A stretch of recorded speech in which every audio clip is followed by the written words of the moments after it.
volvió a caer la lexicona.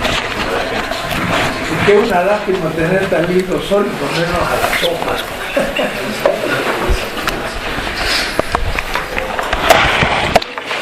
Gracias.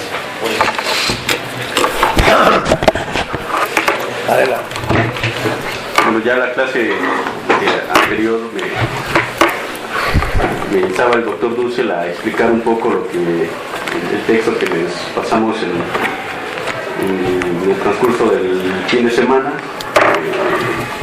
explicar un poco de qué va, ya que abordaba o intentaba abordar ese tema esencial con el que debería comenzar la política de la liberación, que es ese momento negativo, el momento de la ruptura, precisamente de la totalidad. Y bueno, como decía en el texto, para quienes pudieron leerlo, pertenece a un presunto capítulo de un proyecto de doctorado que se titula El mesianismo como paradigma de lo político. Y bueno, dado que actualmente se ha tomado mucho el paradigma mesiánico para pensar lo político, en esta misma tradición se relaciona bastante con el pensamiento del doctor Dussel, porque bueno, antes de que fuera un tema actual manejado por Badiou, Agamben y Zizek y otros autores, pues el doctor generó su pensamiento teniendo detrás ese paradigma mesiánico, ¿no? Que tiene diferentes formulaciones en su obra. Entonces, bueno, quizá el doctor veía en este texto, digamos, una de las maneras de poder pronunciar el tema a través de Walter Benjamin, dado que se comienza a pensar la política crítica, la crítica a la política desde un paradigma que se tiene por teológico. Esta discusión no puede estar fuera del marco categorial de la teología política. Sin embargo, marca una nueva vía que ya no puede insertarse simplemente como teología política, sino como un pensamiento auténticamente y estrictamente político, que sin embargo piensa con un paradigma, ¿no? Que es ese paradigma es el propio de la negatividad a través de la figura de lo mesiánico. Bueno, ya la clase pasada explicaba de manera muy escueta la intención de recurrir a Benjamin, a las tesis de la filosofía de la historia, para a través de su reflexión sobre la temporalidad como interrupción, extraer digámoslo así, esa dialéctica que puede contener la interrupción misma, ¿no? Hablábamos ya de que Benjamin parte de esa concepción de la continuidad del tiempo. Hablábamos también de que esa era la temporalidad propia de la política dominante. Es la temporalidad propiamente de toda la política y toda la teoría política moderna, y constituye también la temporalidad de la dialéctica hegeliana, teniendo como que este presupuesto a lo que se opone Benjamin. Podemos entonces ahora como intentar abordar la cuestión de la interrupción de esa temporalidad, de la continuidad, ¿no? Insistíamos en que nuestra interpretación de Benjamin no se concentraba en pensar la idea de la ruptura simplemente como como un momento en el que se quiebra el tiempo y que vuelve a recuperarse o a refundarse o a refundar su continuidad, sino la insistencia era precisamente traspasar la negatividad que la ruptura abre, ¿no? No pensar, como decía también la clase pasada, como comúnmente se hace, pensar una ruptura del tiempo como un desliz del tiempo que bajo un acontecimiento digamos, encuentra un momento de aventura, pero que retorna inmediatamente a la continuidad, ¿no? Esa comprensión del instante o de la ruptura, muy pensado a la par de un tiempo excepcional o festivo, es en el que se ha insertado el pensamiento, todo el pensamiento crítico incluso, ¿no? Pensar el momento de la irrupción revolucionaria o el momento de una discontinuidad del orden político, cuya temporalidad es el continuo, como ese desliz, ¿no? Ese momento festivo que inmediatamente retorna, ¿no? Pero tampoco pretendíamos interpretar a Benjamin como siempre se le hace, digamos que siendo demasiado fieles a Benjamin, permaneciendo en la postura anárquica, ¿no? Pensando la irrupción mesiánica como mero fin, ¿no? Mero fin del tiempo, ¿no? Un poco como se tiende a interpretar, creo yo, correctamente a Benjamin, pero sin embargo con demasiada fidelidad en una postura sumamente anárquica, ¿no? Pensar una ruptura del tiempo como mero límite, ¿no? La cuestión es que no podemos quedarnos de esa manera, ¿no? La insistencia de leer las tesis de la historia, la propuesta de Benjamin de otra temporalidad, de otra teoría del tiempo histórico, era precisamente que no podía quedarse en esa negatividad, ¿no?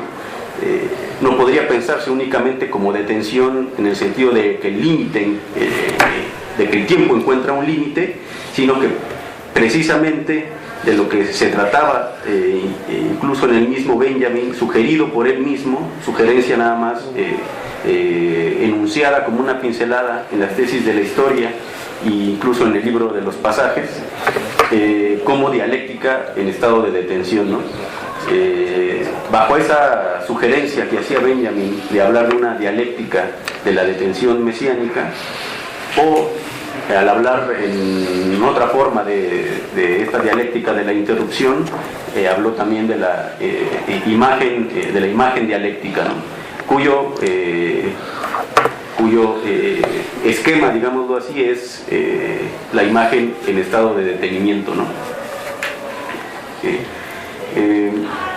Sí, la intención era entonces pensar la negatividad no como esa figura anárquica y estéril, o esa negatividad ciega que ya no puede encontrar nada más que una oposición a lo positivo, o aquella como esa especie de alteridad que se piensa como absolutamente contraria y excedente a la totalidad, sino que bajo esa línea, bajo esa sugerencia de Benjamin de la dialéctica del estado de detención, o la dialéctica de la interrupción, es que precisamente puede pensarse la inserción en la cesura que la negatividad, es decir, que la ruptura o el tiempo mesiánico puede abrir en el tiempo continuo. La intención sería ahora entonces pensar a profundidad el sentido de la ruptura, no pensarla como una pieza de dislocación del tiempo, sino como esa dislocación del tiempo que abre precisamente a fundar otro tiempo, porque estoy convencido de que si Benjamin lo que él quería plantear era otra concepción del tiempo histórico, y que él, usando el paradigma mesiánico como paradigma de ese tiempo histórico, no puede ser simplemente esa negatividad anárquica, ¿no? Esa negatividad realmente funda un tiempo, ¿no? Porque si no, no habría la necesidad de pensar en la generación de otro tiempo histórico, si este es el final, es decir, el fin del tiempo, o en dado caso un mero desliz que vuelve a insertarse una vez más en la continuidad del tiempo, ¿no? Como comúnmente el pensamiento político comprende la disrupción. Es un momento que disrumpe la normalidad política y temporal, pero que encuentra otra vez su cauce en la continuidad, ¿no?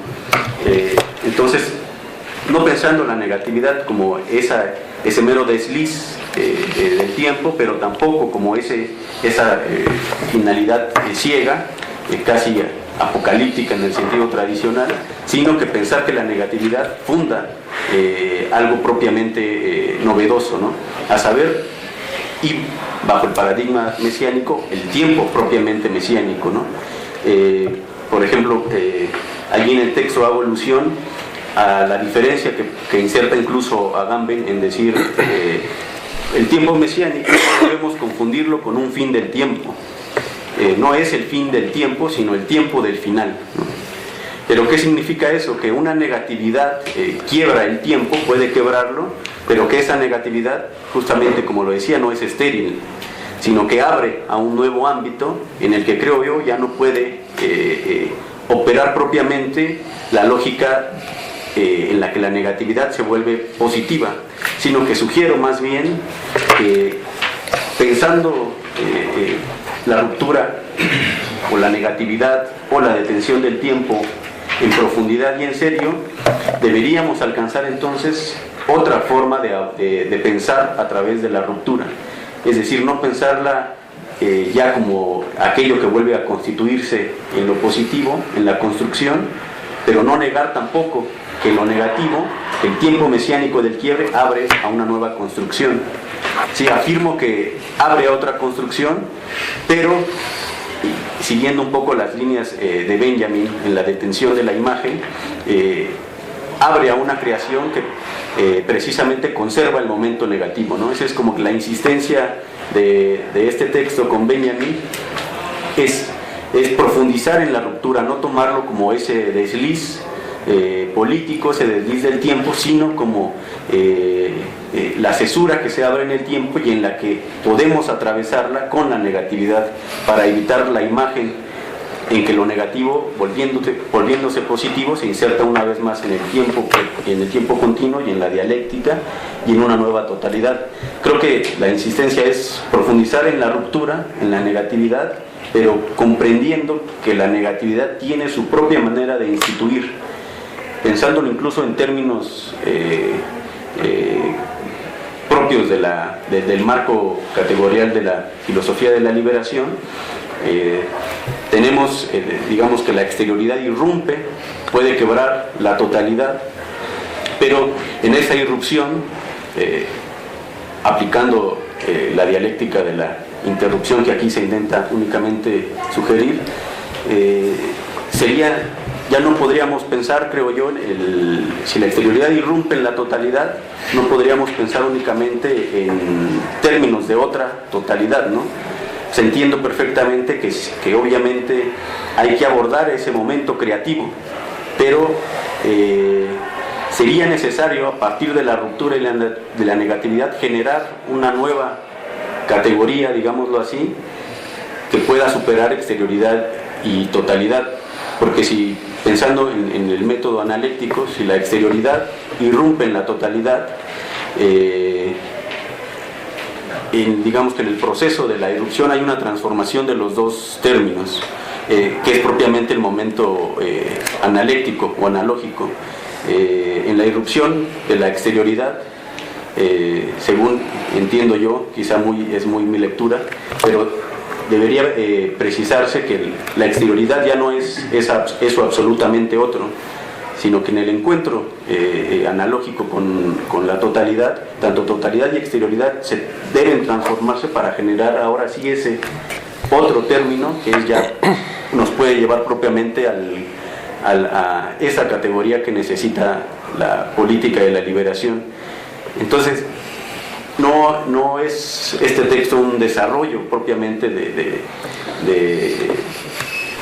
eso nuevo que debería ser la política, ni siquiera enuncio ciertos ejes, únicamente la sugerencia de que la ruptura, pensar a través de la ruptura la política, como usted mismo lo ha asumido en su índice del proyecto de política de la liberación, es muy sugerente, pero únicamente la sugerencia que usted ya vio en el texto, doctor, era pensar bajo en la dialéctica propia de la ruptura y pensar la constitución a partir de la ruptura.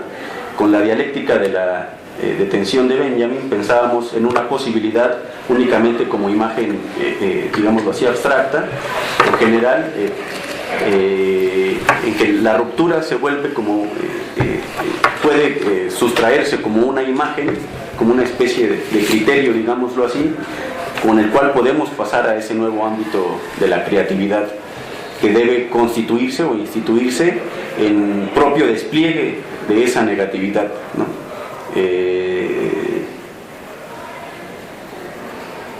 En estos momentos, obviamente, todo está dicho bajo esa dialéctica del tiempo, bajo el marco de la temporalidad histórica, pero que, como enuncio en el texto, conlleva igualmente la idea de una subjetividad que se genera en ese proceso y obviamente de una comunidad propiamente, ¿no? Yo creo que esa sería como la idea muy general, doctor. Sí, y pone en cuestión una simplista manera de ver lo nuevo. A último, tú estás diciendo, hay que tener mucho cuidado en llamar una nueva totalidad. Sí. Va a ser de otra calidad, va a tener otra constitución. La totalidad dada y la por darse debe ser mesiánica, en cierta manera, según como tú lo planteas. Ahí es donde de nuevo hay que ver la novedad de la nueva totalidad desde el tiempo mesiánico, que continúa en la construcción de esa nueva totalidad y que habría que no pensar que es repetición de lo mismo. Estás poniendo bastante en cuestión tú la posibilidad misma, ¿no? Eso hay que discutir. Para continuar lo dicho, este tema está a bastantes niveles. A nivel estructural del tercer tomo, el capítulo 4, después del segundo, lo he enunciado, todo puede cambiar, la negatividad. Y por eso dije que raro, pues dejaron nuestro esquema de la clase anterior. Ha pasado una semana y nadie usó el pizarrón, perfecto. El primer círculo es el círculo del cronos, es el tiempo normal, que habría que comenzar a recordar por la cuestión del mesianismo. El parágrafo 30. El parágrafo 30 dice, está en la página este esquema, por ahí lo pueden traer porque voy a volver para ver la sistematicidad del asunto. Hacia la esencia del pensamiento crítico o el corazón de la filosofía de liberación, la fetichización del sistema político. Hay que repasar el tomo 2 y decir se fetichiza. O es decir, el tiempo del cronos, el tiempo, como lo plantea Benjamín, del tiempo que dura y se repite, y que es el tiempo del sistema, se fetichiza, o es decir, se impone o se propone como único y tiene pretensión de eternidad, y por eso entonces que se torna divinizado. Hay que ponerlo en cuestión, y ese es el momento mesiánico, en la ruptura con el tiempo fetichizado y con el sistema político fetichizado para abrir un otro tiempo y un otro mundo. Ese nuevo tiempo es el tiempo kairótico mesiánico, el kairos, que irrumpe desde fuera y que pone en cuestión el sistema. Lo que está poniendo un poco en cuestión Bernardo es que el nuevo sistema, que sería el otro círculo, no es del mismo nivel, debe ser un sistema distinto, claro. Debe ser ya un sistema mesiánico, en el sentido que debe internamente, diría yo, institucionalizar el mesianismo, lo cual es una contradicción en los términos, pero el intento de esa contradicción es el problema de la política, que se institucionaliza, pero que hay que ser crítico, se institucionaliza y se vuelve burocrático y hay que romper el burocratismo. Ese es realmente el tiempo político. El primer tiempo puramente abstracto era también una abstracción, porque nunca se da puro, pero el tiempo político es un tiempo kairótico siempre. Es lo que tú estás diciendo, ¿no? Sí. Rompe, pero el asunto es cómo permanece la construcción del nuevo. Entonces el parágrafo 30 es pensar bien cómo el tiempo del Cronos, del tiempo antiguo, se fetichiza. Y el otro, o la exterioridad mesiánica, pone en cuestión el sistema, y eso es lo crítico por excelencia. Lo que nos interesa es una política crítica. Y entonces ahí, de pronto, lo dominado dentro del sistema fetichizado es un poco lo que Antonio Gramsci llama la multitud, y la antepone a pueblo. Y estaría de acuerdo, pero mucho más allá de Antonio Negri, de decir sí, hay una multitud dispersa, que en griego ojlos no es lo mismo que laos. Ojlos es la multitud, masa, la masa, pero la masa sin conciencia, que soporta el sistema tradicional fetichizado, y es donde irrumpe de pronto la crítica, el mesianismo como la crítica. Y entonces ahí habría que discutir un poco con Antonio Grecchi y demás sobre el concepto de multitud y otros temas. Y terminaría el párrafo 30 para ver cómo este tiempo estabilizado y de la duración se pretende eterno. El parágrafo 31 y 32 viene ya el mesianismo.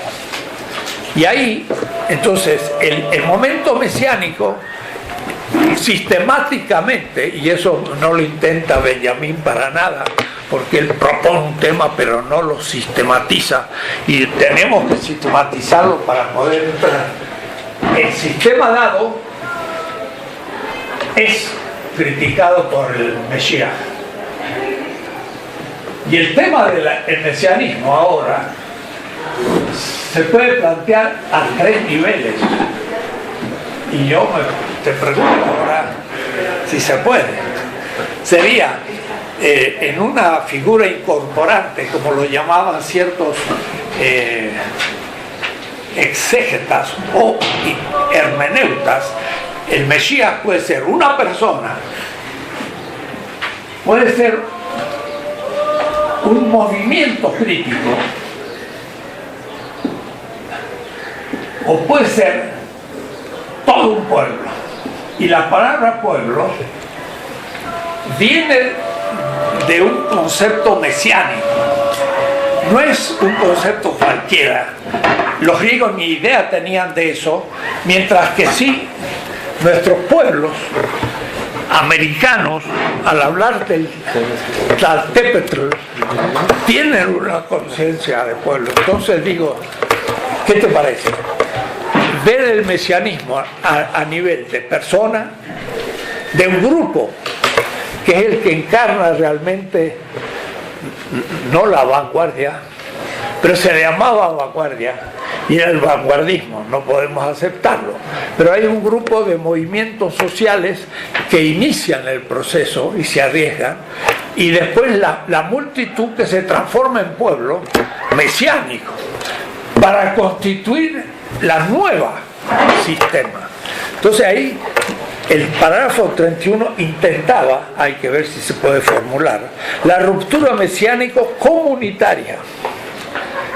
Lo mesiánico no es una persona, puede ser un pueblo, pero la palabra pueblo ya tiene un contenido mesiánico. Y ahí viene la disputa con Ceruti y el tema del pueblo. Es un tema difícil, porque es un concepto que ahora Walter Benjamin nos daría buenos argumentos, pero que fue intuido desde la misma tradición de donde parte Benjamin, que es el pensamiento semita. Pueblo, en semita es ham, es un concepto, así se escribe, y en griego se traduce laos, pero los griegos no tienen ese concepto porque es un concepto mesiánico, pero puede ser un resto. Y ahí viene todo el tema del resto, que Agamben le dedica todo un capítulo, el resto. El resto es un grupo de personas que encabeza el proceso. Por lo general, sobre todo Levinas lo piensa como individuo o como figura abstracta. Te pregunto cómo lo plantea Benjamín. ¿Lo plantea como una persona, como un grupo o como un pueblo? Y entonces ahí ya podemos diferenciar. En el 31 se intentaría hablar de pueblo. El pueblo como actor de la defetichización y demolición del sistema. Irrumpe lo que Eduardo Laclau llama la plebs, que es la multitud, pero la multitud que empieza a tomar forma. La contradicción en el seno de la comunidad política entre pueblo y antipueblo. La comunidad política era homogénea en el tomo 2, era el sistema. Y su sujeto colectivo era la comunidad política. Ahora la comunidad política se escinde. Esto también lo plantea Gambert y de alguna manera Benjamín, se escinde. Hay pueblo y antipueblo ahora. Ya no hay más comunidad política homogénea, sino que se ha roto. Y ahí entonces hay nuevas categorías. La toma de conciencia como memoria de las derrotas y de los triunfos del pueblo, que no es clase social, no es clase obrera, sino que es la historia de un pueblo.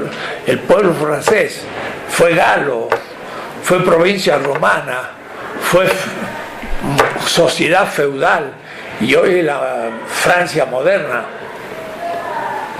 no es una clase social, porque la clase obrera es solamente el capitalismo, hace 3 siglos, 4, y antes en Francia no había clase obrera, pero había pueblo francés, y los galos eran pueblo francés, es decir, que es una categoría política que atraviesa el tiempo.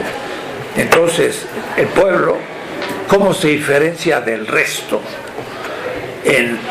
Y entonces, ¿cómo ese pueblo, que es la sede de lo que llamamos la hiperpotencia, no la potencia como concepto del poder, sino la hiperpotencia que ahora pone en cuestión la potencia del sistema? En la parte primera se ha hablado de que la comunidad política, sede del poder, en tanto poder en sí, desde la comunidad política, tiene una potencia antes de la constitución de las instituciones que son las potestas. Entonces la potencia se sitúa aquí. La potencia es de la comunidad política en el sistema dado. Ahora surge otro pueblo que está contra la potencia del sistema, que está contra la legitimidad del sistema porque tiene un nuevo criterio de legitimidad, que está contra la ley porque la ley es injusta, ya se ha fetichizado. Entonces el pueblo está en contra de la ley, en contra de la legitimidad, en contra de la potencia como hiperpotencia. Ese es el parágrafo 11, 12 de las 20 tesis de política. Pero esa hiperpotencia sería mesiánica. Habría que ver cómo formularlo. Benjamín está hablando de ello sin sistematizarlo, sin haber hecho una política. En ese sentido, tenemos que ir más allá de Benjamín. Ya no comentamos Benjamín, ya estamos construyendo más allá de Benjamín una política que Benjamín ni imaginó y que Agamben dice que es imposible. Yo digo, es posible, decimos. Entonces, la hiperpotencia negativa del pueblo, el mesianismo materialista de Walter Benjamin, cuya hiperpotencia destruye la potencia del sistema. Ese sería el parágrafo 31. Y el parágrafo 32, articular, quizás antes, quizás ese es el 31 y el otro es el 32, la ruptura mesiánica singular, de personas o de personas. Un hidalgo cumple una función personal en el proceso de ruptura mesiánica y es un ejemplo y es una referencia. Y cuando Fidel Castro dice, cuando el pueblo cree en algo, en alguien, y dice alguien personal. Hidalgo, cuando toca la campana, convoca un ejército, la gente le cree, hace confianza, cree en Hidalgo y se junta. Eso es una convocación mesiánica, no lo hace cualquiera, tiene que tener autoridad, pero esa autoridad, autoritas, la tiene el Mesías. Entonces hay que ahí trabajar ese tema, no sé, sería la praxis política liberadora, que no es una praxis política de instaurar el sistema desde un acontecimiento fundacional que es el de Badiou, el acontecimiento, l'événement, l'agnis heideggeriano, que organiza el sistema. Ahora hay un acontecimiento segundo, destruye el anterior conocimiento y construye una nueva horizonte de verdad mesiánico, y eso sería Pablo de Tarso. Y por eso tanto Smith como el propio Benjamín y Taubes y todos, pues aparece Pablo, ¿no? Ahí hay que trabajar. Yo le llamaría praxis política segunda, negativa, deconstructiva, y ahí sería lo revolucionario. Y entonces ahí vendría todo el tema de la militancia, el compromiso, liderazgo, criterios de discernimiento, y el segundo acontecimiento más allá de Badiou. Yo pienso que esos dos temas estarían a tu cargo. El primero, 30, fetichización del sistema, porque él lo ha trabajado tanto. Yo le pediría a Juan José, que ha hecho todo un libro sobre la fetichización, y podría él trabajar ese tema primero. Después de eso, ya empezamos a analizar desde principios o criterios lo mesiánico, a nivel material, a nivel formal, a nivel estratégico. Y entonces ahí sería repensar los principios éticos. El Mesías actúa materialmente y de manera negativa desde la afirmación de la vida, pero desde la muerte de la víctima, y aún más asumiendo esa muerte muchas veces, porque el sistema se la agarra con el que enuncia el fin del sistema y lo elimina el primero. Entonces la muerte de Hidalgo no es casual, es sistemática. Y la muerte del crucificado, pero la cruz como silla eléctrica, no como acto religioso, de un rebelde como Espartaco, eso es la inmolación de la vida por la vida. Entonces ahí habría que trabajar el tema de la vida, y a mí me gustaría que, si te metes en eso, haciendo tu argumento desde la imposibilidad de Francis Kellerman, pero no la vida afirmativa, sino como el fetichismo del sistema vigente del Cronos, no del Kairos, produce la víctima y víctimas inocentes, y en nombre de la vida se niega el sistema que mata, pero todavía no es una afirmación de la vida directa, sino más bien una negación de lo que niega. Entonces sería un principio también universal e inevitable, porque todo sistema tendrá un fin, y todo sistema en la historia habrá que en algún momento revolucionarlo.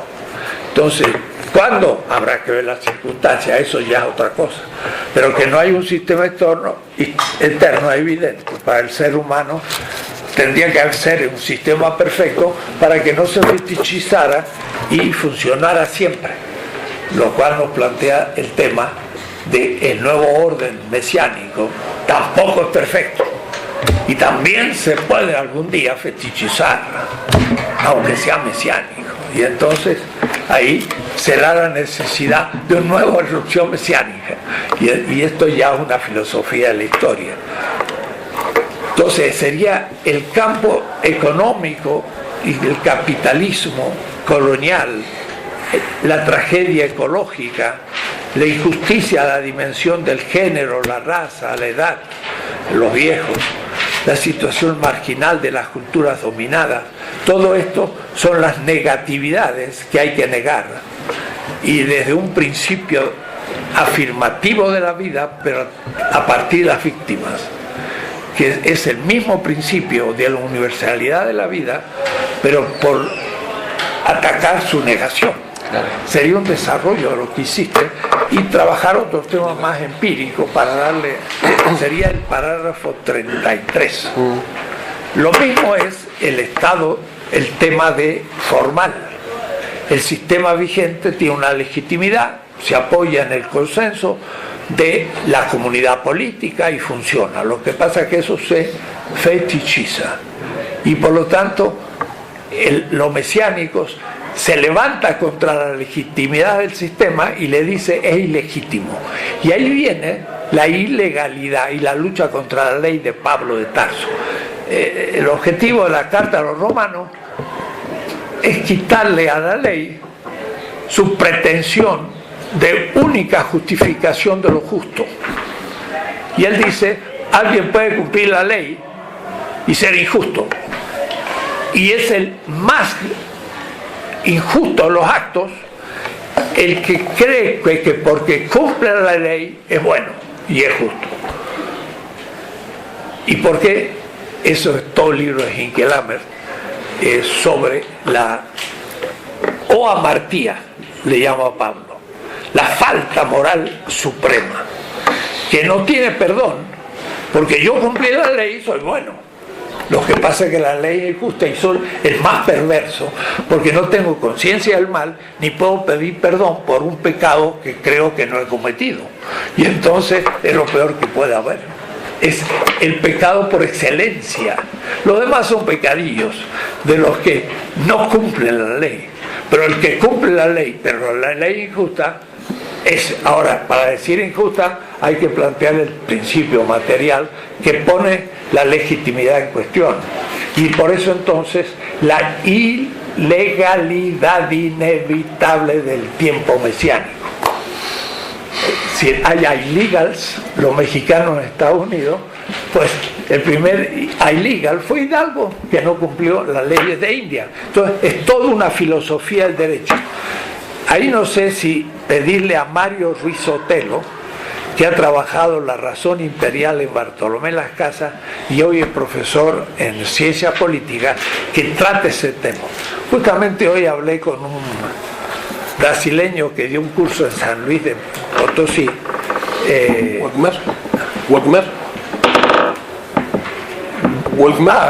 Volmer. Ajá.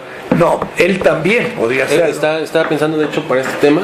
Sí, pero no era él, se llama Mota. Bueno, en Brasil hay toda una escuela del derecho fundada en esto. Entonces, yo creo que un brasileño sería muy bueno. Carlos Vollmer ya tiene un texto sobre el derecho alternativo, pero también inspirado en la filosofía de la liberación. Sí, y escribió en el pensamiento filosófico latinoamericano el capítulo de filosofía del derecho. Ahí hay gente que puede hacerlo. Claro, más a mano tenemos un mexicano, el profesor en ciencia política, y él lo puede hacer muy bien, Mario, pero hay otros. Sería mostrar que el derecho vigente, por ser injusto, ya no es más legítimo. Y cumplir con la legalidad, como exige Kant, no es ninguna garantía de bondad o de pretensión de justicia. Y eso es lo que dice Pablo. El texto de Pablo, de Tarso, Carta a los Romanos, se dirige en este nivel del parágrafo 34. Una nueva filosofía del derecho impensable para los griegos, que parte de la ilegalidad y parte de la ilegitimidad vigente, del Cronos, pero instaura entonces la legitimidad kairótica, que es una legitimidad sin ley, fundamento de la ley futura, pero sin ley.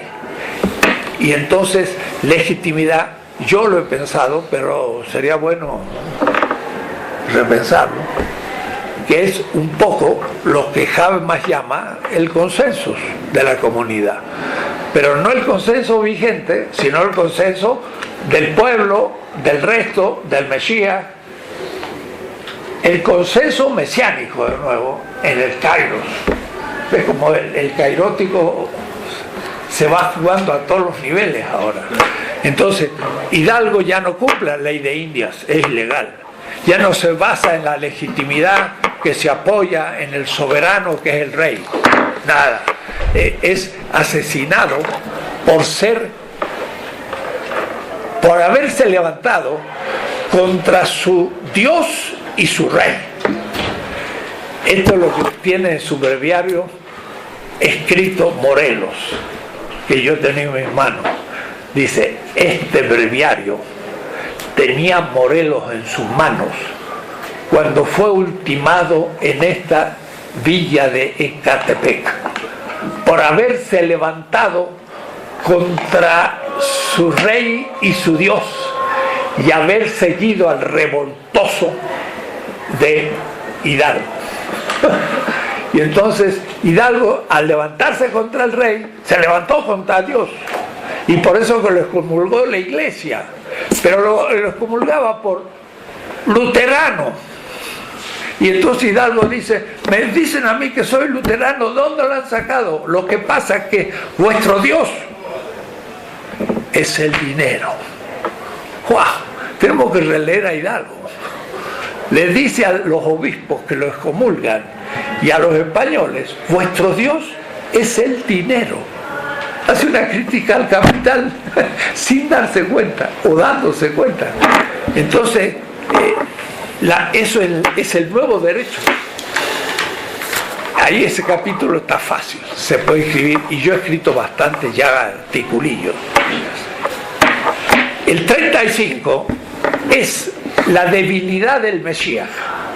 Agamben y el propio Benjamín dice, el Mesías es en alemán schwach, débil. Ese es un tema estratégico. ¿Cómo un débil puede triunfar contra un sistema organizado? ¿Cómo le puede ganar? Pero ganar en la lucha, hasta militar, y económica, y política, y todo. Es el problema de la estrategia. ¿Cómo un débil puede instaurar un nuevo reino, un nuevo sistema, desde la existencia de las legiones romanas? Dese en cuenta.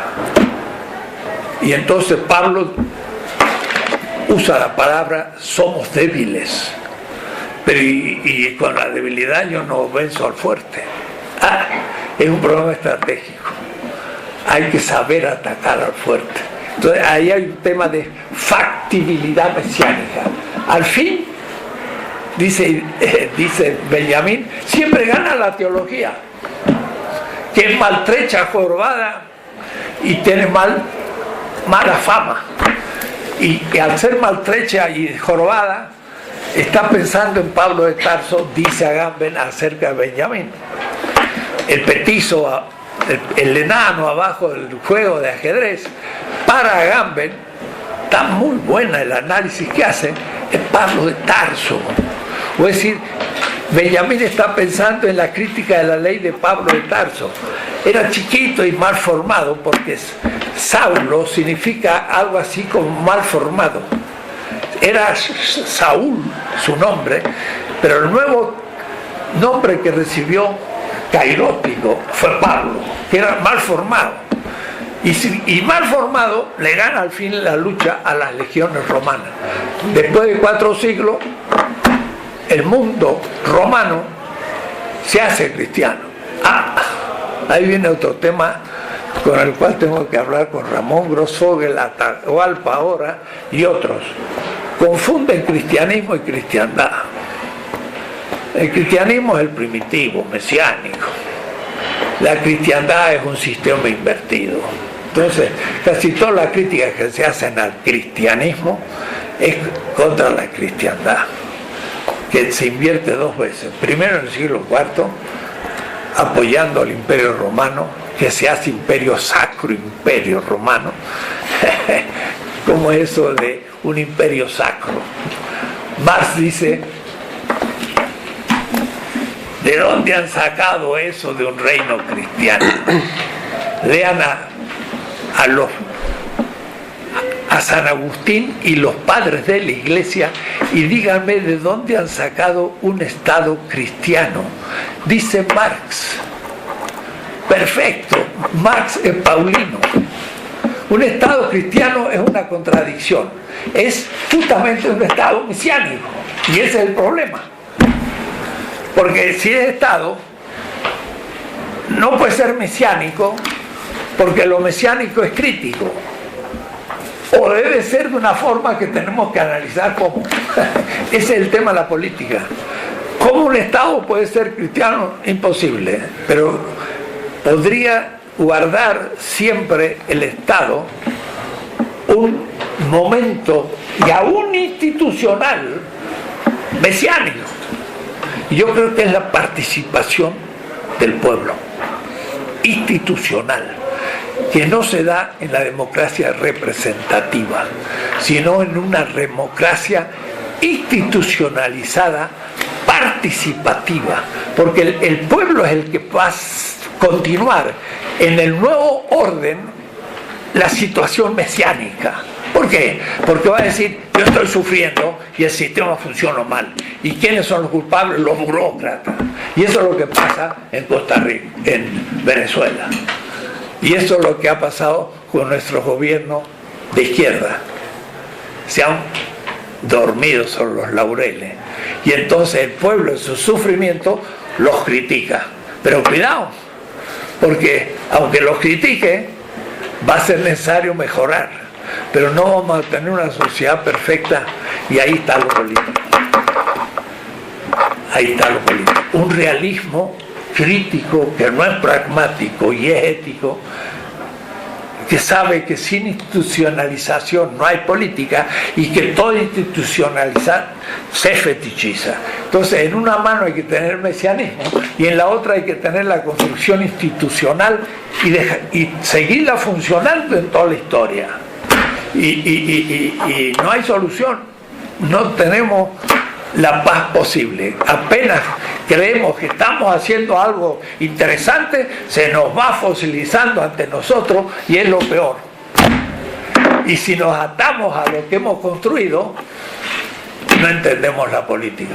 La política va a ser un cierto alejamiento de las propias obras y un cierto relativismo histórico que me permita replantear las cosas y no dormirme sobre los laureles. La política es muy exigente. Es a lo José Mujica, es a lo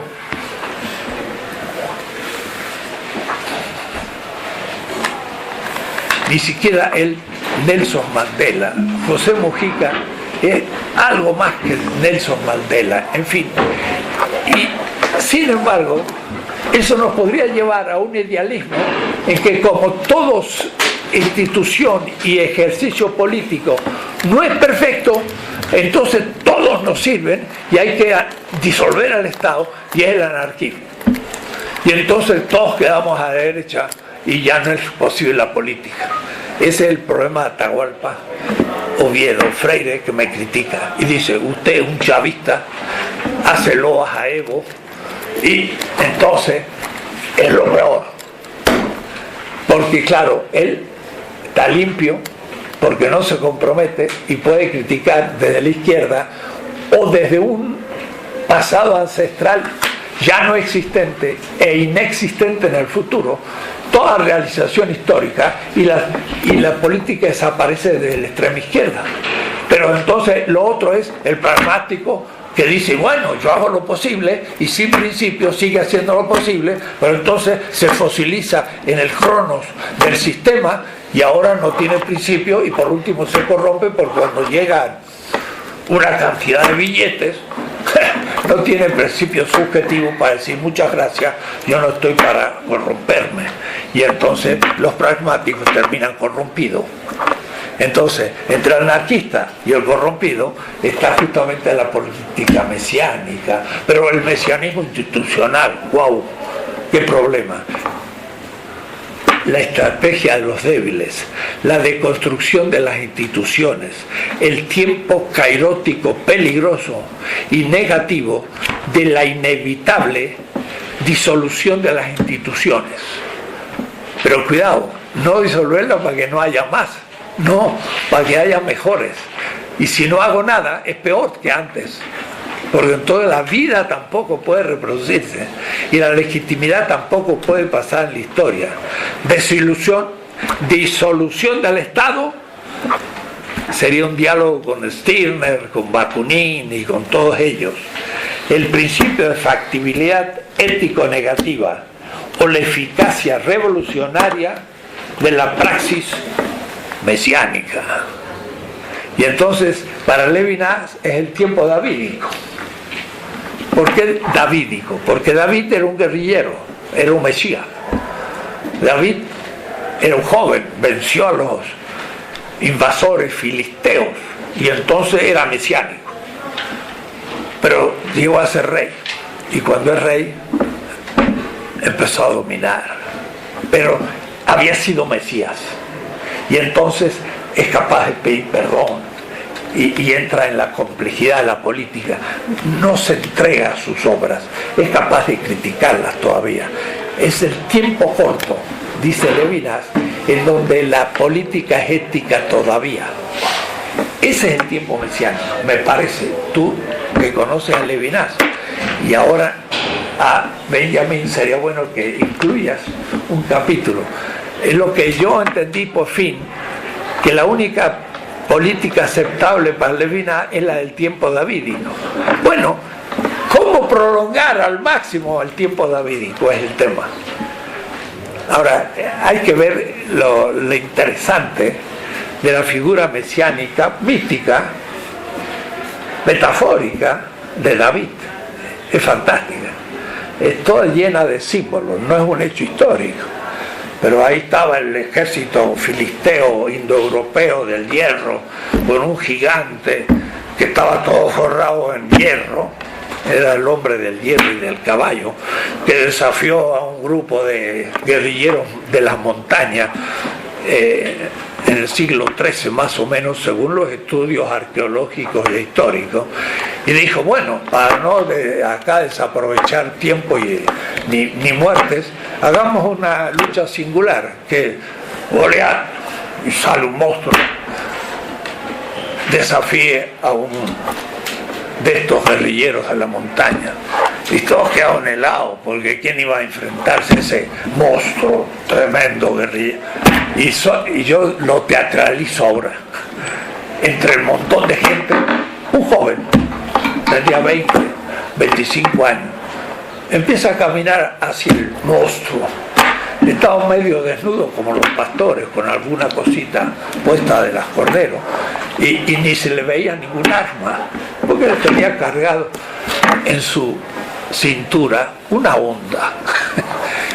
Y se va acercando, y entonces piensen ustedes, los guerrilleros de la montaña, que eran los hibrit, dicen, lo va a hacer picadillo, lo va a cortar en 50 pedazos. Pero ese joven era pastor, tenía mucho tiempo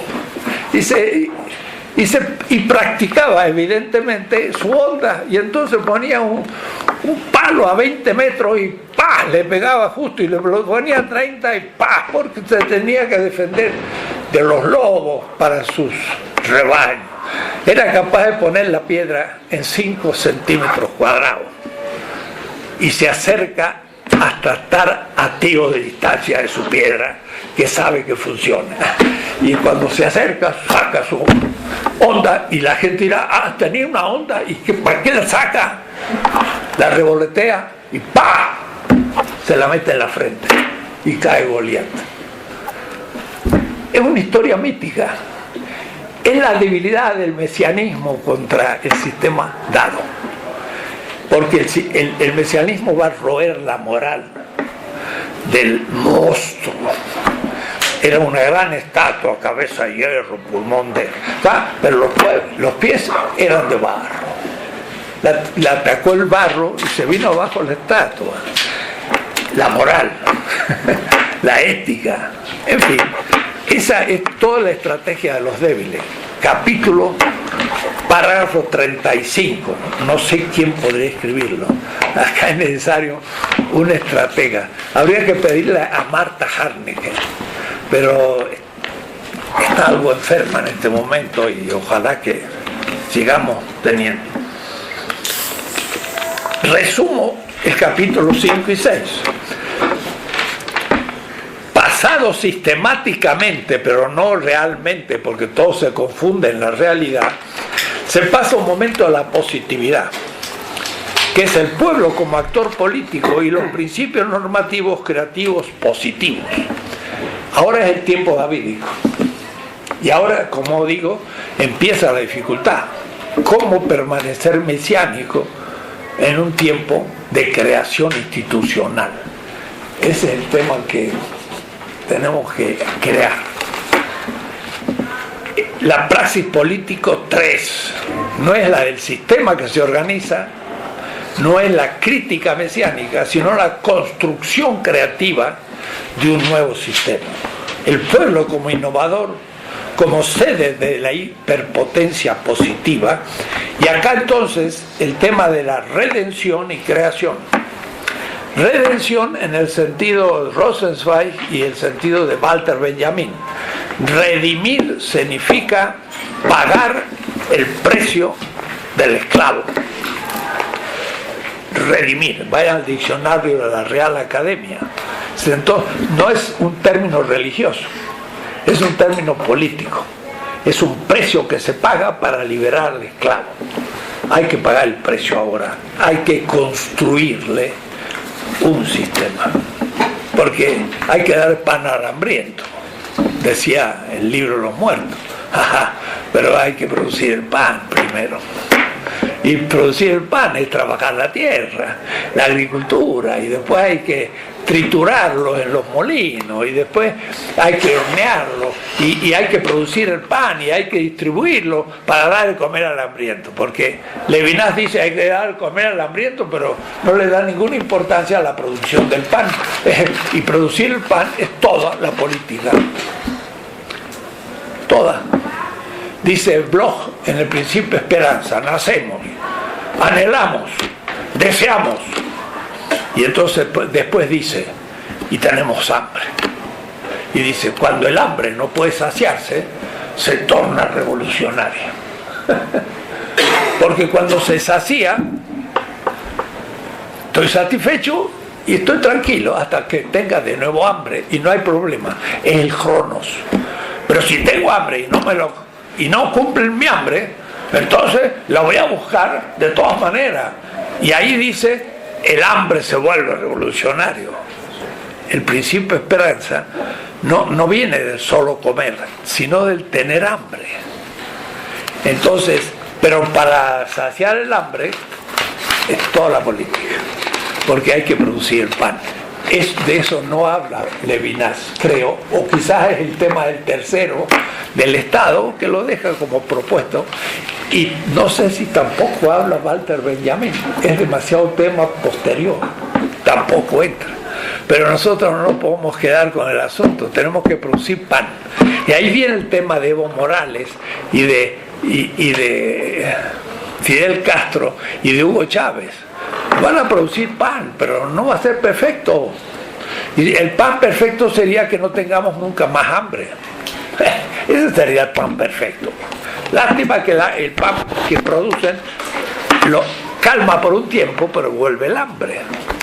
Entonces, admitimos la precariedad de una política no perfecta o exigimos la política perfecta.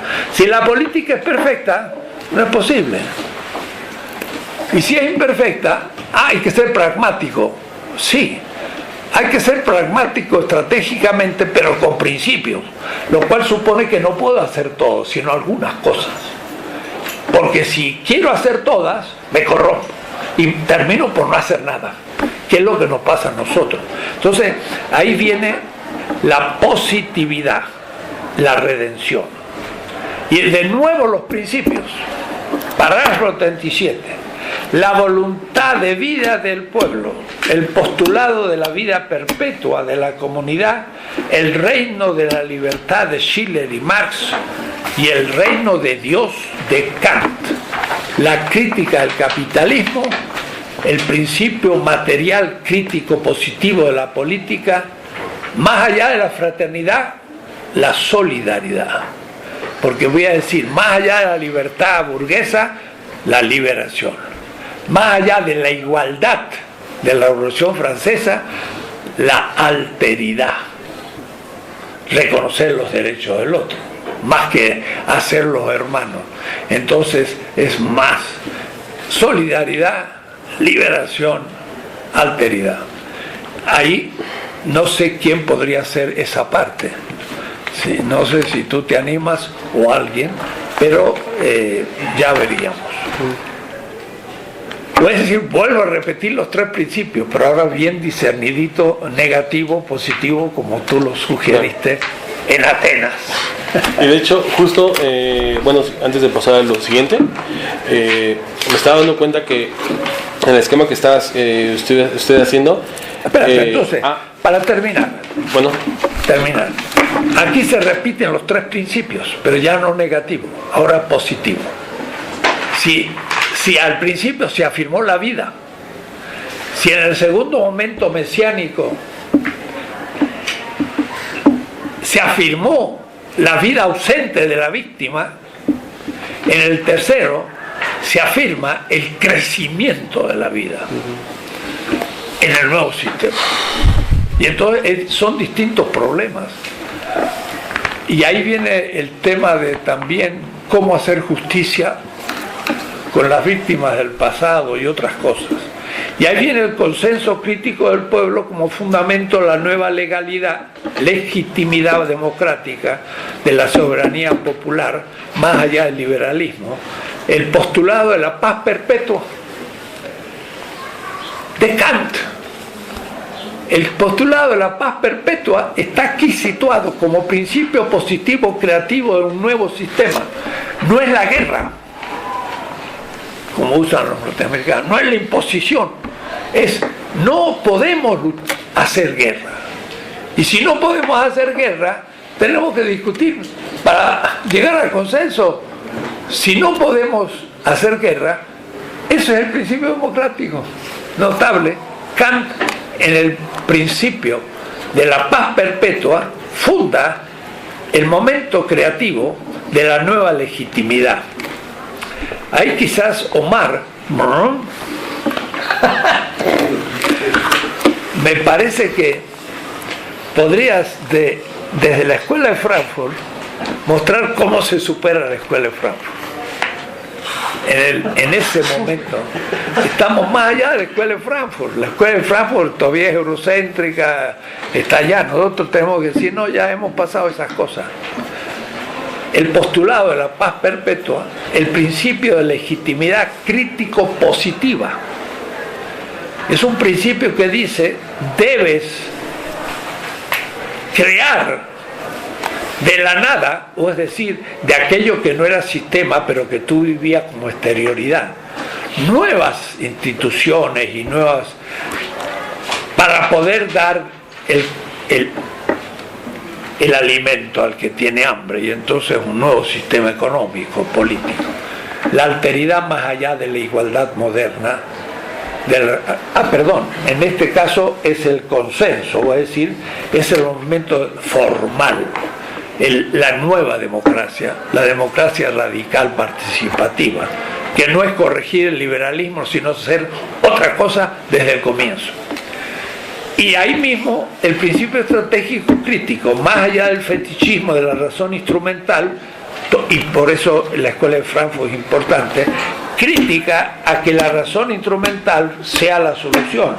No, es la afirmación de una razón material de la vida con una razón discursiva legítima, lo que nos permite ahora volver a encarar el problema de los medios, pero los medios para la afirmación creativa de la vida y de la legitimidad nueva. No una razón instrumental, pragmática, que usando la tecnología realiza sus propósitos matando a la gente y contra la legitimidad, sino suponiendo la legitimidad. Y el principio estratégico crítico, más allá del fetichismo, de la razón instrumental y el pragmatismo, sea conservador, sea de la extrema izquierda, el realismo crítico. Y ahí sería bueno un diálogo con el nuevo realismo, que es abstracto en Francia y que no es político, la liberación más allá de la libertad moderna de la Revolución Francesa. Terminó el capítulo quinto. Capítulo sexto es el gobierno en la larga transición institucional. Esa transición puede durar siglos. La revolución no se hace en un día, ni se hace en octubre del 17. Eso parece revolución y después de un tiempito vemos que no fue revolución, fue otra posibilidad de la modernidad. ¿Y ahora cómo? Entonces ahí viene la transición, el pueblo como sede del ejercicio, la transformación institucional, la transformación del sistema del derecho, de la estrategia. Y en fin, termina el asunto. Estos son los 12 parágrafos. Pueden tener también destinatarios a los que se ofrezcan a escribir algunos de estos artículos, parágrafos de los participantes aquí. Si no, podemos invitar gente de afuera o mover a que alguno se meta sin haberlo pensado antes. Pero la metodología va a ser que empiece cada uno a escribir su parágrafo. Vamos a irlo tratando en cada sesión para ahondar y el autor sepa de qué se trata. Van a ser 12 sesiones de problematización que al fin del semestre podría terminar en un texto corto, 15 páginas, que ya sería un poco el tema, para que el próximo semestre lo trabajemos más a fondo y ya sean las 30 o 40 páginas definitivas de un libro escrito en colectivo. Y entonces en un año, sería muy rápido, pero es posible, si trabaja mucha gente, terminamos el tomo tercero y nos dedicamos a otras cosas, todos y yo también. Bueno, la palabra. Del esquema general,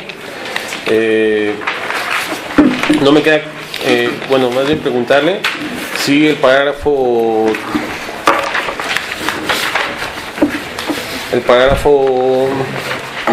35, la estrategia de los débiles, y después al último el principio de factibilidad crítico negativo.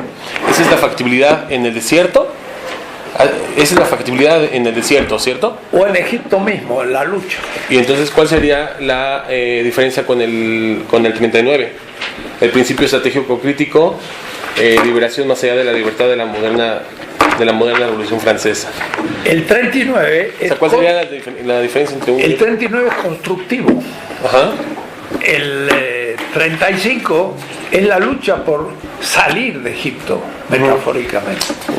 Es negativo. Entonces sería desierto y acá sería ya la construcción de la nueva positividad. Claro. Sí. Porque en Atenas, me dijo Jorge, si usted ve en mi ética, yo pongo 6 principios.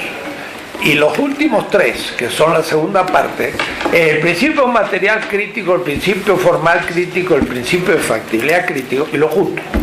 Pero me veo necesario, si lo leen, momento negativo del principio afirmativo crítico. Y hizo de continuación el momento positivo en el nivel material, y en el nivel formal en el momento negativo y el momento positivo, y así en el factibilidad. Entonces Jorge me dijo, no, hay que hacer ahí un umbral y plantear primero los 3 principios críticos negativos. Sí, entendí. Y los 3 principios positivos. Yo dije, hacha, ese es el problema que tenía. No podía escribir el tomo porque volvía a repetir los 3 de la ética y era un pastiche eso. Claro. En cambio, separarlo bien clarito, el negativo mesiánico con el positivo constructivo, da mucho más claridad, y como fue obra tuya, pues ahora tienes que construirlo. Acá el que da ideas tiene que meter trabajo. Dos cosas. La primera, no solamente era un asunto de exposición de la propia filosofía de la liberación en la versión de Dussel, sino también mostrar las categorías que nos permitan entender los procesos de liberación, ¿no? Entonces, Claro. a partir de allí fue que me surgió esta parte de la distinción, ¿no? Entonces, no solamente una parte expositiva, como ya lo habíamos comentado, sino también una parte de interpretación del propio fenómeno, ¿no? Y en ese sentido, pues estaba pensando justo que si seguimos lo que dice usted, podría escribir yo también el 35, que es justamente la factibilidad en el proceso en el desierto, pues en el proceso de constructivo crítico, ¿no? Que es justamente el principio de factibilidad que no se había trabajado en las anteriores éticas y políticas de la filosofía de la liberación, como en ese nivel de estrategia.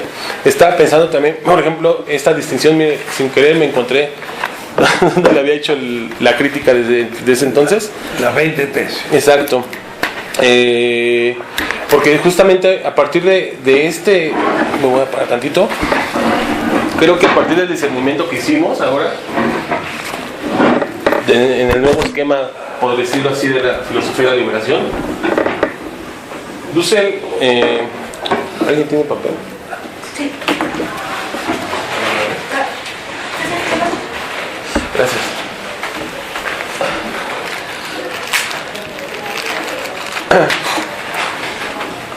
En los anteriores Por esquemas, también lo otro. ¿lo otro también?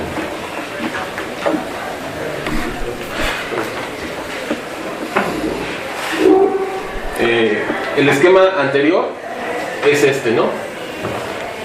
Luego, a partir de esta observación que le hago a Dussel, Bueno, que ya empieza pero aquí. cuidado, ahí hay una interpelación desde la exterioridad. Sí, pero digamos el esquema general. Sí. ¿No?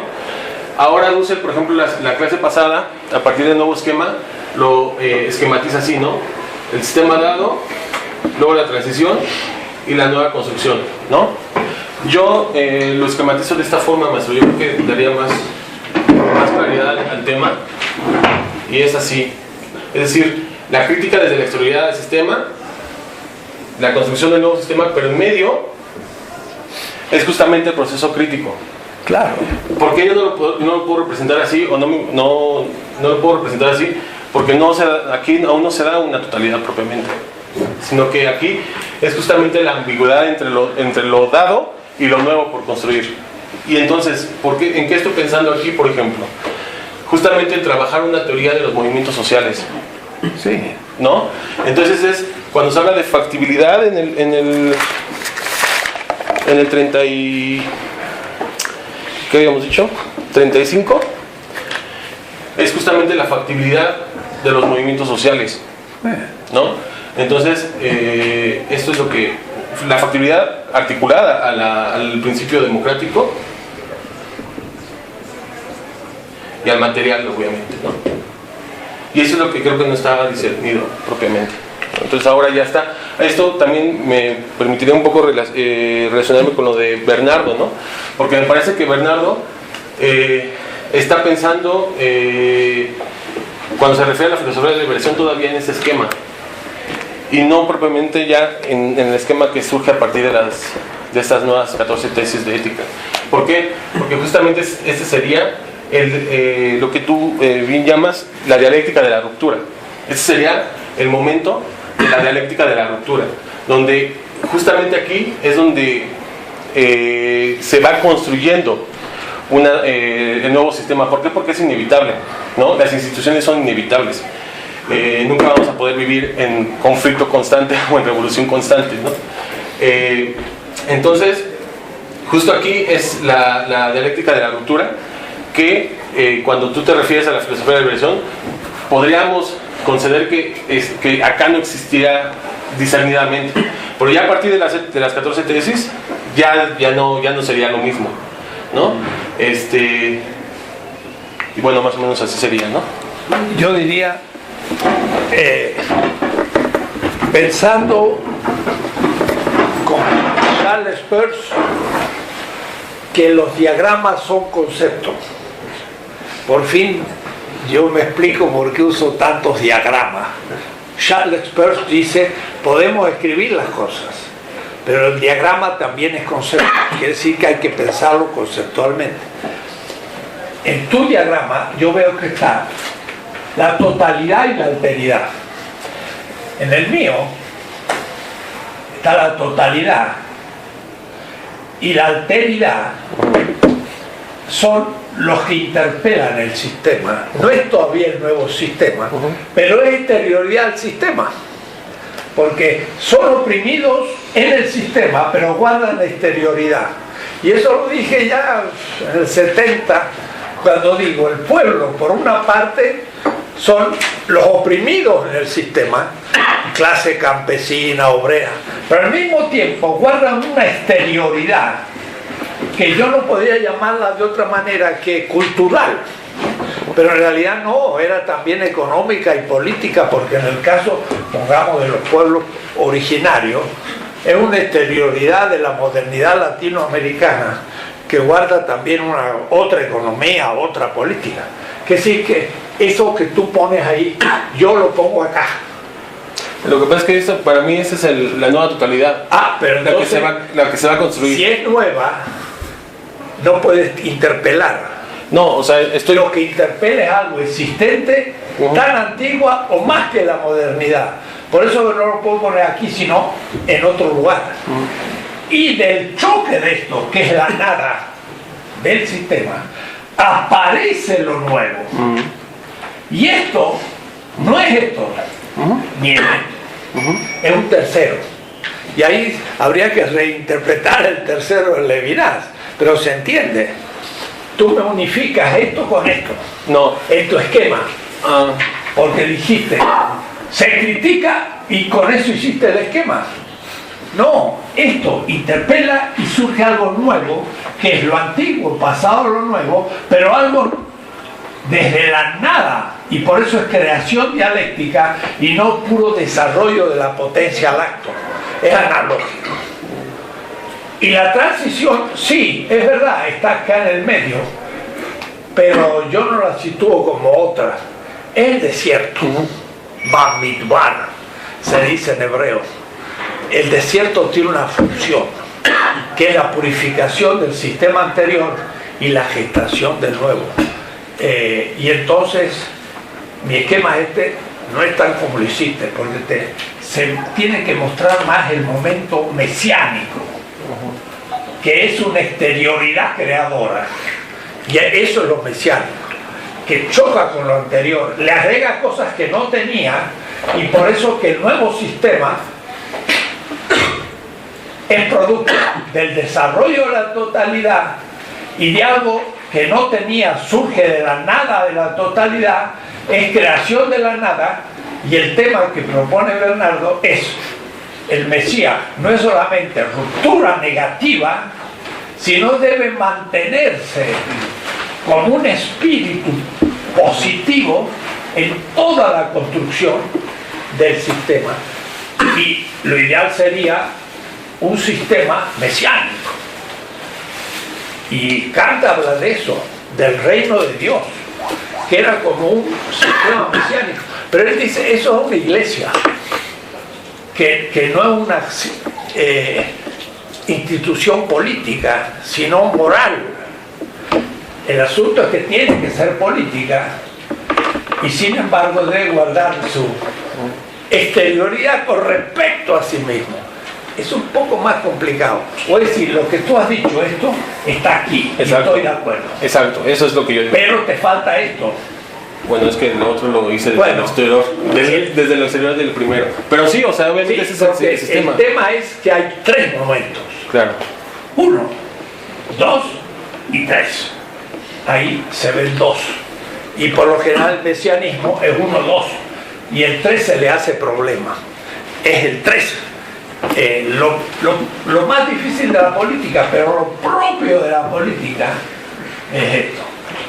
La política crítica. Es la construcción del nuevo sistema y la permanencia en el nuevo sistema, en la ambigüedad, ¿no? la analogía entre el fetichismo y el mesianismo. Y hay que guardar las dos. El que se va por el fetichismo se corrompe.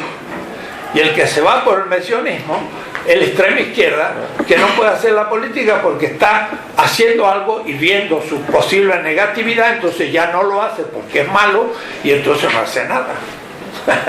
Esa es la tragedia de la extrema izquierda, que se une con la derecha.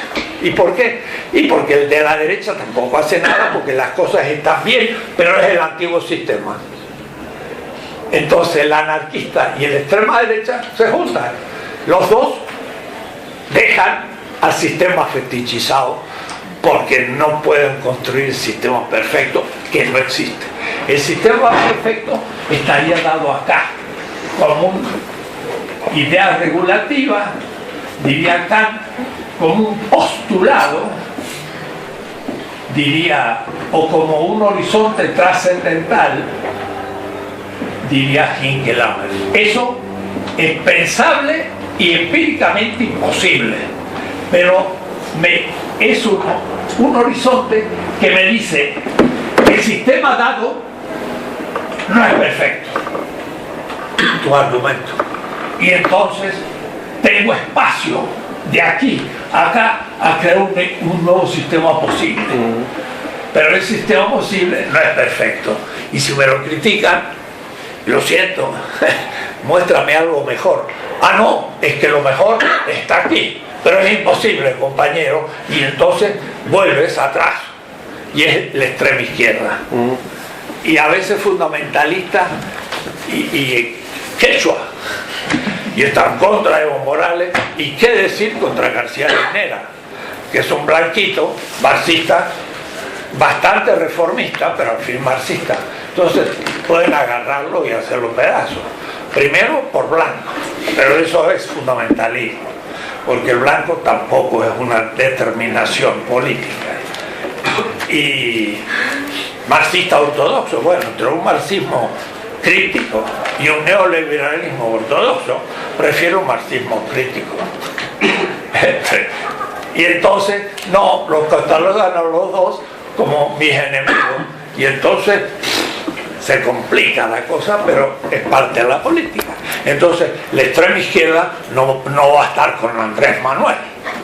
Andrés Manuel López Obrador es un populista, no es marxista, ciertamente, no tiene un proyecto anticapitalista.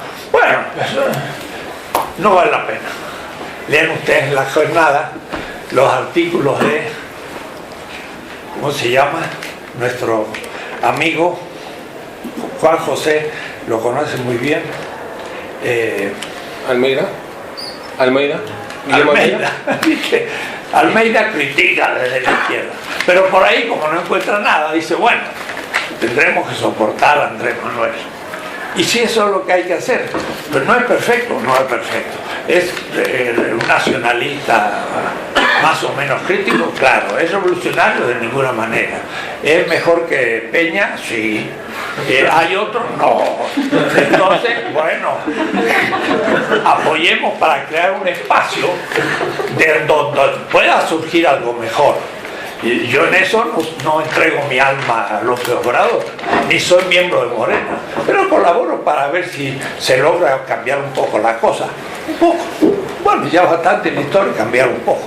Y nuestros progresismos latinoamericanos, pues entre Evo Morales y Peña hay mucha diferencia. Y si tengo que votar, votaré por Evo Morales en México. Esa es por último la discusión, y la discusión es estratégica, es del principio de factibilidad, pero no solo, es desde la afirmación o no de la vida y de la construcción o no de una nueva legitimidad. Yo creo que un Evo piensa más en la vida de los bolivianos que un Peña Nieto siendo presidente de México, que entrega todos los recursos a las transnacionales y ha sido formado con una doctrina neoliberal. Entonces, se dan cuenta, en la política no es pura, pero tampoco impura, es compleja, que es muy distinto. Y la razón política ni es teórica ni es idealista, práctica. Y lo práctico no es que sea muy limitada, no. Lo que pasa es que su objeto es lo más complejo que existe en la realidad. Mucho más que las galaxias y que la química, la física y todas las ciencias, porque comprende 6, 7 mil millones de cerebros que solamente en el subsistema neocortical tenemos más de 100 millones de neuronas. Es decir, miren lo que significa 8 mil millones de cerebros, que en una partecita de su cerebro tiene 100 millones de neuronas. Es una complejidad fenomenal, y contra esa es la que está operando la política. No es 2 más 2 es 4. Entonces, yo digo, en la política no hay nada cierto, pero no por incapacidad de la razón política, sino por la complejidad del objeto. La matemática es mucho más exacta, ciertamente, y es más abstracta, no es concreta, y por eso es cierta. Y el señor Bunge me pone como criterio de racionalidad científica la certeza, se equivoca. Tendría que poner como propio de la ciencia el encarar los objetos más complejos, y el más complejo de todos los objetos posibles es justamente la política, porque supone la historia, las biografías de miles de millones de personas que están actuando diariamente. En fin, la política. Adelante. Bueno, nada más para cerrar. Sí, justo, pues, sigo este esquema, ¿no? Totalidad, exterioridad, construcción de nuevo sistema, pero sí era necesario como discernir este punto, ¿no? El punto del desierto, ¿no? Sí. Porque justamente ese es el problema actual de muchos movimientos. Bueno, señor, ¿cómo se llama? Se me olvida su nombre. Freire, el que estaba diciendo. ¿Cómo? No. Aguatalpa. El que escribe en la jornada. No. El otro que me hizo Pero también podemos poner el caso de Almeida. También los dos son similares, ¿no? O sea, piensan que hay una diferencia. Uno habla desde los pueblos originarios, sí, el otro habla desde de una cierta marxismo, sí, más ortodoxo, sí, y dice todo esto no es revolucionario, son reformistas todos. Pero coinciden en varias tesis. En el sentido hay un de que fundamentalismo teórico de izquierda, el marxismo ortodoxo, y un fundamentalismo indigenista que toma los pueblos originarios como único punto de partida crítico. Lo que estoy entendiendo es que como son 4 pueblos o más, el punto de partida es analógico, y entonces no es solamente indígena. Y yo no puedo hacer filosofía indígena, lo tienen que hacer los indígenas, y tengo que aprender, y tengo que saber formular lo que dice. Pero mi anhelo un poco de decir, nací tarde porque tengo que estudiar el aymara y el quechua y demás, y yo soy de una generación todavía eurocéntrica, pero que hice un hueco, la empiezo a reformar ahora, porque inevitablemente soy parte del pueblo latinoamericano y debo aprender de los otros grupos, de los afro, que tienen otra visión de las cosas, de la visión mestiza de un Vasconcelos, de una visión más criolla, y por supuesto de los pueblos originarios. Debo aprender, pero debo reconocer en mis limitaciones inevitables que no soy indígena, ni tengo como lengua madre el quechua, el aymara, el quiché, el náhuatl o lo que sea, y eso me libera un poco de una responsabilidad que no tengo, pero tengo que cumplir la mía, que es aprender de los otros muchas cosas importantes y respetarlos como iguales y darle lugar en todas partes. Bueno, a lo que iba es que los movimientos sociales en América Latina, sobre todo eso se vio en los movimientos en donde sí hubo una transición a nivel institucional, es que los movimientos sociales creían que ya con el hecho de que, por ejemplo, estaba un Chávez o que estaba un Kirchner, que de alguna forma articuló en Argentina, ya estábamos justamente acá, ¿no? Estábamos justamente acá cuando apenas estábamos comenzando esta transición, ¿no? Esta transición. Y entonces, al no tener claridad de los tres principios, justamente en este momento transicional, momento crítico, que comenzaban a caer en un cierto radicalismo, y no era casual que los principales críticos de esos gobiernos eran de izquierda, ¿no? Entonces, justamente para pensar en los movimientos sociales y que no se pierdan de alguna forma en su concepto de praxis, había que discernir bien justamente este momento, ¿no? Entonces, por eso hablaba yo de la factibilidad en el parágrafo 35, ¿no? Por ahí explicar justamente cómo es la factibilidad y la estrategia política en ese momento transicional, y dejar claro los principios, ¿no? Porque si no, va a llegar, por ejemplo, supongamos en el caso de México, López Obrador, y a los 2 años ya van a estar criticando toda la extrema izquierda. Yo no me sería nada casual que a los 2 años saliera el ZLN a hacer una campaña feroz contra López Obrador, pero es justamente esta parte de no entender o al revés, sí, pero te voy a decir una cosa, estimado Gabriel, la prudencia hasta ahora ha caído en López Obrador, nunca no ha atacado. Y la verdad, por eso está vivo el ZLN, porque no se ha hecho una campaña fuerte contra el ZLN, que hay que ponerlo quieto a sus representantes. Pero bueno, ¿No estaría ahí en esa parte, por ejemplo, el resto? ¿El qué? ¿El resto? ¿En qué sentido? ¿El mesiánico? Ese es el resto. Me parece que se acerca el tema de los movimientos sociales al resto. El movimiento social está encabezado por gente que se juega. Miren los electricistas, le disolvieron el sindicato y hay 10.000 que siguen. Eso es el resto. Es un resto mesiánico, la punta del iceberg de un pueblo que titubea de meterse, pero que reconoce que ellos sí se están jugando. Ese es un poco el resto. Justamente yo pienso que los movimientos sociales son un poco el resto. Sin embargo, creo que es muy pertinente esa anotación de concebir el movimiento social como esa decisión que usted denuncia en los primeros párrafos, la decisión dentro del pueblo, la ejemplifica bien el movimiento social. Sin embargo, creo que falta un pequeño momento que los movimientos sociales, en asumirse en su consistencia de diferencia o de diferentes particularidades, no completan la lógica del resto, ¿no? Porque son restos tanto que se escinden de una unidad particular y asumen como una ruptura particular, ¿no? Con respecto al orden. Pero lo que pasa ahí es que creo que debe completarse la lógica mesiánica del resto, en donde el movimiento social pierda su particularidad, o sea, no digo que pierda su esencia, sino que se vuelva la particularidad que asume ahora la demanda propiamente del pueblo, y así el resto deviene ahora sí particularidad que concentra lo popular propiamente, y entonces ya hay una representación en una particularidad.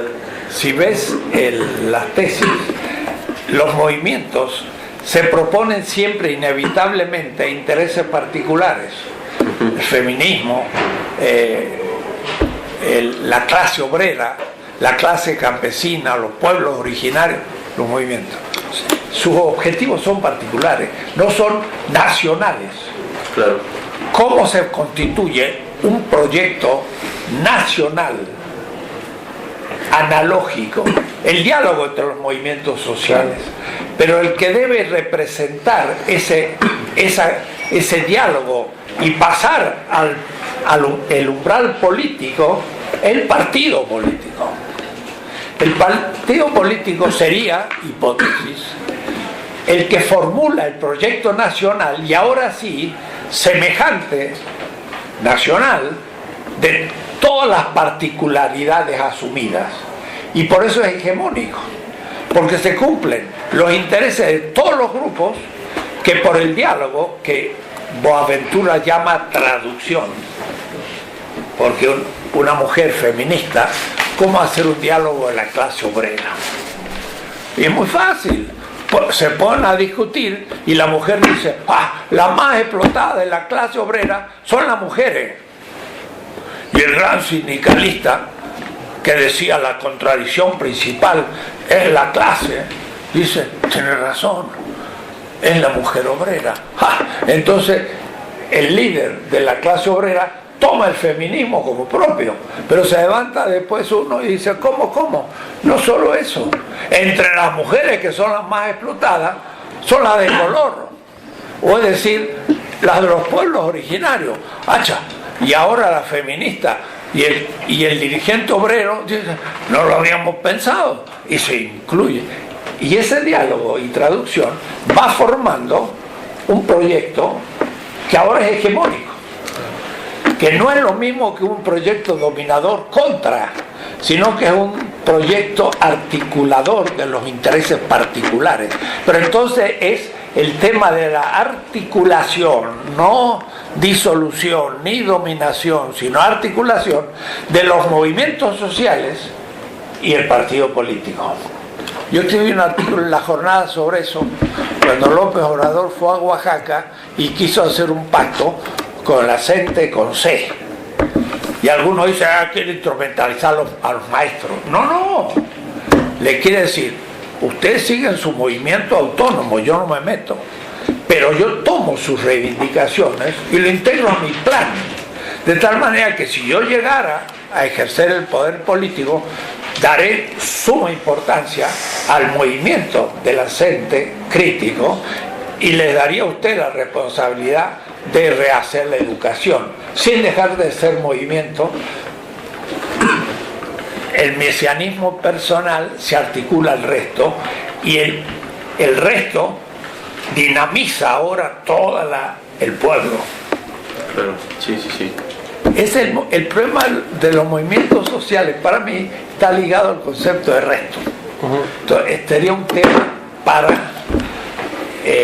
la tesis 32, el resto, y darle una funcionalidad.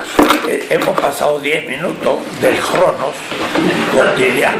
Dos cosas antes de que, si vamos a terminar, dos cosas. Una cosa, ¿les di para firmar? No. Y dos cosas, igual yo recomendaría para la discusión de las próximas sesiones, igual si se pueden leer las 20 tesis de política, de alguna forma, o sea, lo que vamos a hacer es ya algo más complejo, con nuevas tesis, nuevos argumentos, pero de alguna forma serviría como base para la discusión que estamos llevando en el seminario, ¿no? Entonces, pues recomendaría todo el libro, pero sí, como dice el profesor, al menos de la tesis 11 a la 20, si se lo pueden leer, ¿no? De las 20 tesis. Y la segunda es, la próxima clase vamos a ver lo del principio material. Sí, para traer el artículo ya traducido al español. Sí, porque de alguna manera hemos trabajado el parágrafo 31 y 32 de Bernardo. Entonces nos toca el principio material, el parágrafo 33. Entonces sí, para o hay de dos, o se los mando por correo a que me escriba, o la tercera es o la segunda opción sería que trajera algunas copias, pero si no, mejor puedo mandarlo por correo, que me escriba para que lo vayan leyendo. Mejor se lo envías a Diana y que lo suba, que lo meta en la página, y ya tenemos el artículo de Bernardo y el tuyo. Entonces, para que lo lean y la próxima semana lo comentamos, ¿no? Bueno, sí. Entonces buscan en la página de Dussel el artículo que se llama... Y este curso de seminario, que está el tema de la modernidad, pero bueno, el principio de lo dejamos de lado, la modernidad. Los que querían ver la modernidad, espero que vengan de 12 a 2, pero aquí vamos a ver si avanzamos el tema de la política 3, que tiene que ver con la modernidad también, porque es más allá de la modernidad, así que bueno, el artículo que vamos a subir en la página se llama El principio de imposibilidad del sujeto viviente y la naturaleza, ¿sale? Para que lo identifiquen ahí luego. Y este viernes iniciamos con el Seminario de Filosofía de Liberación en la UACM del Valle a las 2 de la tarde. Ahí va a estar el profesor y vamos a examinar va a ser? las tesis de economía política, ¿no? Las 16 tesis. 16 tesis de economía, por si alguien gusta ir. La tesis 16 de ese libro entra todo el tema de la modernidad y además entra el tema material. Sí, en fin, porque son temas Jorge, bueno, El horario y el mire, firman los que son inscriptos para la nota y los que no están inscriptos para un certificado. Así que el que quiera firmar, el que no quiere nada, ni nota ni certificado. Gabriel, a las primeras 2 tesis. Muy bien. Gabriel, estaba por ahí, compañero Prozac. Gabriel, ¿no? Gabriel. ¿Qué dijiste David, no? No, Gabriel. Gabriel. A las 12 en la UACM. Es un seminario de libros, muchos artículos. Sí, de gente interesada y ahí también ayudar para ¿Qué? No, pero ya tus regalos me están agobiando. Una cosa. No, pero ya otro regalo, pero así como te puedo pedir otro. Es que es verdad. La potencia ¿Cuánto es? No, lo están grabando. De hecho, claro, los profesores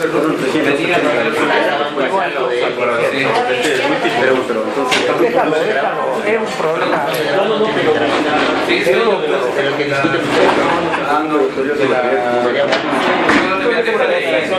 ahora se ve los chavos si se graba, lo vimos, ¿no? Y después en lo postelectoral menos. Y desde ahí no hay ninguna crítica, ¿no? Se lo respeta. Ahora del Ay, ¿dónde está mi colega sí, no tan rudo como andaluz? El español se fue. Yo creo que no los ha criticado eso como tal. Espérate, que se me va. ¿Ya se acabó? Lo puedes llamar en español el muchacho alto que estaba acá de barba. Que no se vaya. Maestro, ¿no tienen más hojas? Es que algunos compañeros no se encuentran en las listas. ¿Le puedo dar más páginas? Sí, ¿y si trae? ¿Sí? Bueno, te doy. Sí, es que ya había firmas de la sesión pasada, doctor. Yo creo que se quedaron en otro ¿Con las de folder. licenciatura? Estaban juntas, creo. Pero ya había firmas.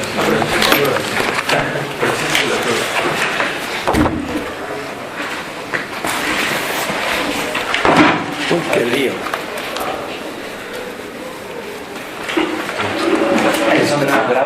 Me ponen, a ver, ¿Hojas blancas? son más de 3. O si no firma ahí el dueño de la clase pasada, ¿no? Firma una nota toma. las 2 sesiones. También, ok. Ahorita se equivocaron. A ver, profe. Pásame el recordito de allá, de mi viaje. Entonces, ¿qué hago? ¿Vuelvo a firmar? Me voy a poner, ya tengo ¿Valeria? para ir al lago Titicaca. ¿Valeria? ¿Eres Valeria? Está hecho en Totora. Y ¿Valeria Vega? están aquí. ¿Valeria Vega? De una comunidad. que se En una llama nueva Los Suris. firma sesión 1 y sesión 2. Sí, pues Se que necesitan originariamente así, pues. Muy bien. o sea, eso se llama. Tendríamos que dejarlo acá cada clase para recordar el lago con Titicaca. ¿Me puedes dar eso? Porque si no lo voy a romper Aquí todo. está. Vamos juntos. Tengo que poner aquí tu nombre. Sí. Y acá firmaste. Sí. Bueno, nada más igual si quieres Hasta luego. vete el artículo para que no te pierdas esta sesión y entres de alguna forma en la discusión. Bueno, que nos conozcamos. Sí, hasta luego.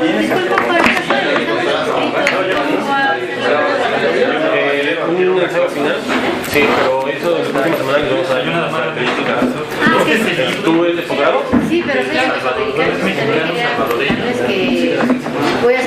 la mayoría son las fotografías y él propone todólogo. Ya casi está todo. Es con un No, pues si sabes acá, pues no hay problema. y esta Que de todas maneras eso lo puedes comentar. solo falta casi el todólogo y cosas ¿Y vas a tomar el Sí, yo de la estuve ahora o este?